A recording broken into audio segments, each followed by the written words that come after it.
आगामी दिनों में उज्जैन नगर निगम वर्ष 2023-24 का बजट पेश करने जा रही है। इसी की तैयारी के लिए महापौर मुकेश टटवाल की पहल पर शहर के प्रबुद्धजनों, राजनेताओं और पत्रकारों से रायशुमारी की गई। वहीं आयुक्त रोशन सिंह ने बताया कि उज्जैन नगर निगम का बजट 800 करोड़ का है, परंतु 50 करोड़ रुपए ही आय होती है। 150 करोड़ रुपए सरकार से मिलता है और 600 करोड़ अन्य योजनाओं से भरपाई होती है। यानी आय बढ़ाने के लिए कर लगाना पड़ेगा। इसके तहत जलकर में वृद्धि, लाइसेंस की फीस में वृद्धि आदि शामिल है। उन्होंने साफ कर दिया कि उज्जैन भी ग्रीन बोर्ड की तैयारी कर रहा है। महापौर टटवाल ने कहा कि उन्होंने रायशुमारी का फैसला लिया था और अब लग रहा है कि यह सफल रहा। लोगों के विचारों को बजट में शामिल किया जाएगा। अब अभी भी अपन बड़ी बड़ी बातें ढोल बजाएं, खूब बाजे बाजे से बजट बजट बजट मालूम पड़ा कि वो सब बारिश आएगी सब धुल जाएगा। बुरा मत मानना टटवाल जी, लेकिन ये हम लोगों की एक पीड़ा है। दूसरी बात ये है कि उस पर वर्षों तक राज्य परिवहन का कब्जा रहा। आज की तारीख में शायद उसका कोई माई बाप नहीं है, परंतु हमारे होशियार अभियंताओं, नगर निगम के इंजीनियर की बदौलत वो प्रॉपर्टी कागजों पर हमारी उज्जैन नगर पालिका निगम की हो चुकी है, हो गई शायद आपके। यदि उस पर भी हमें कभी मल्टी लेवल पार्किंग बना दें, तो जैसा शैलन भाई ने कहा, मेरे अनुज ने, कि क्या हुआ चौड़ीकरण के बाद, वो सौभाग्यवश उस चौड़ीकरण का मैं साक्षी हूँ, जो देवास गेट महाकाल से सांसद साथियों को मैंने बुलाया। मैंने कि ऐसा ऐसा करना है अपना कार्यक्रम, तो सबके अपने अपने विचार थे, लेकिन मेरे विचार पक्के थे। फिर मैंने नागर जी को बोला कि आप आयुक्त जी से बात करना, उनको पूरा कार्यक्रम बताना। लेकिन जो सब आप लोगों की पीड़ा है, जो हमारा उज्जैन का दर्द है, मैंने भी सब देखा कि पहले सीमेंट कंक्रीट होता, ब्लॉक लग जाते, फिर सीमेंट कंक्रीट हो जाता। तो नगर निगम को मैंने बहुत करीब से समझा है और ये 6-7 महीने मेरे को आपसे बात करने में लग गए कि पहले मैं समझ लूँ कि नगर निगम क्या है और नगर निगम में किस प्रकार से काम होता है। लेकिन मैं आज तो कुछ नहीं बोल सकता, लेकिन मैं आपको इतना जरूर विश्वास दिलाता हूँ कि अपने सबके सपनों का उज्जैन बनेगा।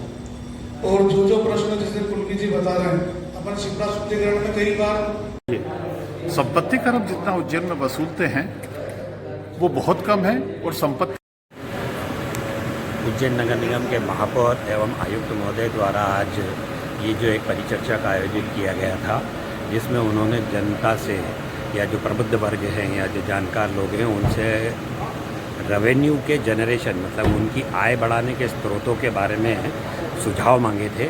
और इसके अतिरिक्त वो ये कुछ शहर से संबंधित आपकी जो भी समस्याएं हों या जो सुझाव उसके लिए मांगे थे, उसके लिए मीटिंग बुलाई गई थी। तो ये एक बहुत अच्छा प्रयास है। सर्वप्रथम तो उनको धन्यवाद ऐसा आयोजन करने के लिए। मेरे अपने कुछ सुझाव थे जो मैंने अपनी यहाँ अपने अभिव्यक्ति के दौरान दिए हैं।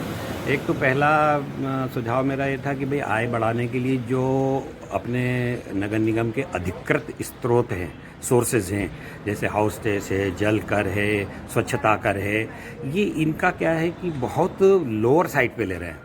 तो आज जितनी वृद्धि कीमतों में हो चुकी है और जितना बर्डन नगर निगम के ऊपर उसका आ रहा है आर्थिक भार, उसके अनुपात में उसमें एक अच्छी खासी वृद्धि किए जाने की ज़रूरत है।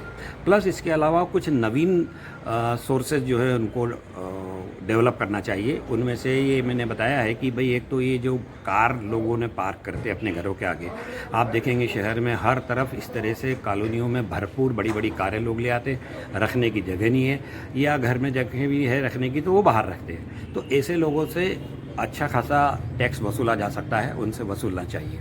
दूसरा ये था कि जो खाली प्लॉट कॉलोनियों में रहते हैं, जिनके कारण काफ़ी गंदगी होती है, और इन प्लॉट्स की वैल्यू में जो मालिक लोग हैं उनको काफ़ी वैल्यूएशन उनको मिलता है, तो इन प्लॉट्स के ऊपर अच्छा खासा टैक्स वसूला जाना चाहिए। अभी वर्तमान में जो इनसे अपन हाउस टैक्स लेते हैं वो बहुत ही नॉमिनल होता है, तो उसकी कोई अहमियत नहीं है।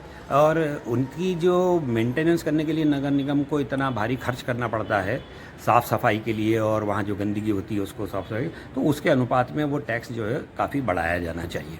प्लस इसके अलावा मेरे ये भी सुझाव थे कि भाई नगर को टैक्स कम करने के लिए, मतलब नगर निगम का खर्चा कम करने के लिए सड़कों का संधारण जो है वो ठीक ठाक जल्दी से जल्दी किया जाए।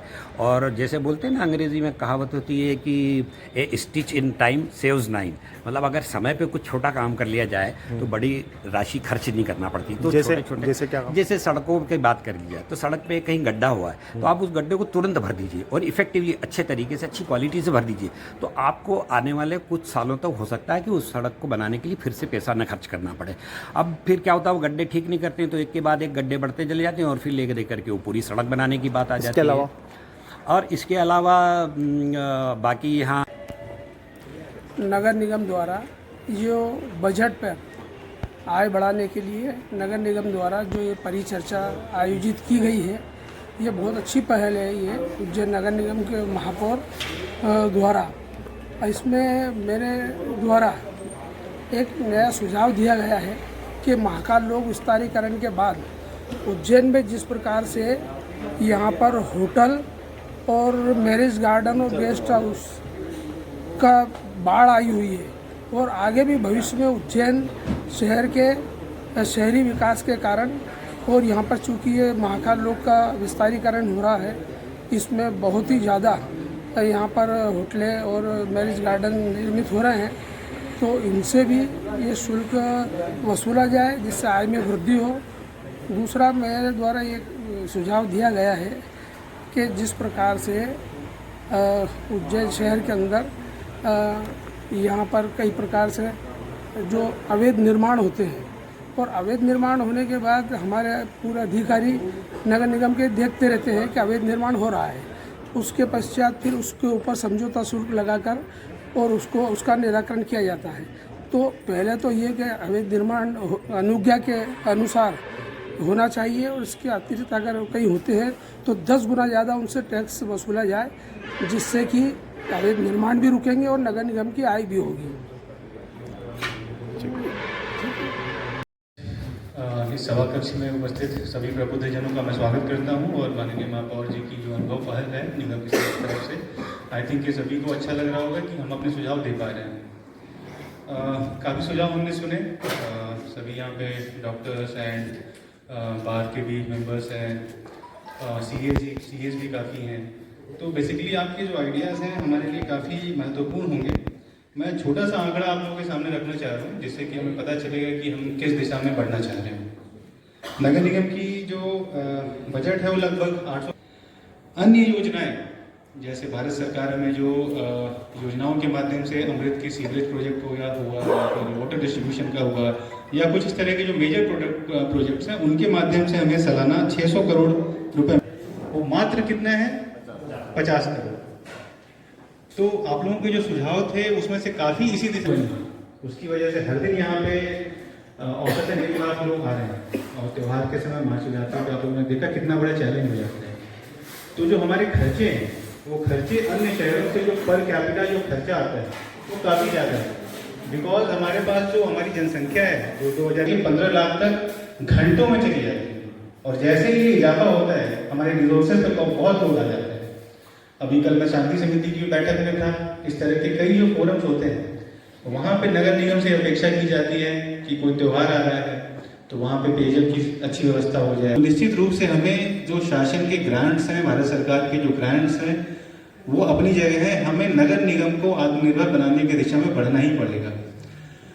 कुछ और उदाहरण मैं पेश करना चाहूँगा। हम हर चीज़ में इंदौर से और भोपाल से कंपेरिजन करते हैं। जो स्वच्छता कर हम लेते हैं, आप देखते हैं कि हर दिन सुबह हमारी नगर निगम की गाड़ियाँ जाती हैं, कई बार हमारी ये शिकायतें आती हैं कि वो गाड़ी टाइम से नहीं आई या उस रूट में गाड़ी नहीं गई, फिर हम लोग कुछ सुधार करते हैं, नई गाड़ियाँ मंगाते हैं, रूट्स बढ़ाते हैं, इनसे खर्चे बढ़ते हैं। लेकिन जो हम स्वच्छता कर लेते हैं, पूरे शहर में जो रजिस्टर्ड प्रॉपर्टियाँ हैं वो तकरीबन 1,20,000 के आसपास है, लेकिन जो हम कर लेते हैं वो बहुत कम लोगों से लेते हैं। इसका कारण ये है कि सिर्फ मकान मालिक से हम कर लेते हैं, लेकिन उस मकान में अगर 5 किराएदार रहते हैं उनसे हम कर नहीं लेते। बगल में आप इंदौर में आप सभी की फैमिली से कोई ना कोई रहता होगा, कोई ना कोई रिश्तेदार रहता होगा, आप जरा वहाँ पता कर लीजिएगा। वहाँ पे अगर उस मकान में 6 किराएदार हैं, 6 हर महीने 100 रुपये